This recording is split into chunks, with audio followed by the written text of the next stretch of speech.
पुढची बातमी शिर्डीतल्या साकुरी शिवारामध्ये सुरेंद्र साण यांच्या शेतातल्या झाडाच्या फांदीवर साईबाबांची प्रतिमा उमटवल्याचा व्हिडिओ व्हायरल होतोय।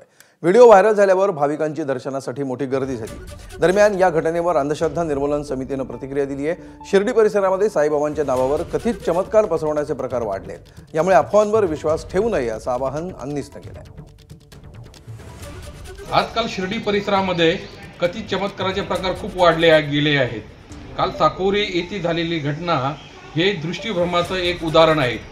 आपण जर आपल्या मनामध्ये एखादं चित्र उमटण्याची जर मनाला आपण त्या प्रकारच्या जर आपण सूचना दिल्या तर ते आपल्याला दिसू शकतं।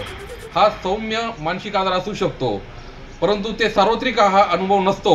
खरं तर जादूटोणा विरोधी कायद्याच्या अंतर्गत हा गुन्हा आहे, कारण चमत्कार होत नसतात आणि त्या नावाखाली अशी जी गर्दी जमली आहे ती ज्यांनी गोळा केली, ज्यांनी तो व्हायरल व्हिडिओ केला त्याच्यावर गुन्हा दाखल करावा अशी मागणी महाराष्ट्र अंधश्रद्धा निर्मूलन समिती करत आहे। एबीपी माझा, उघडा डोळे बघा नीट।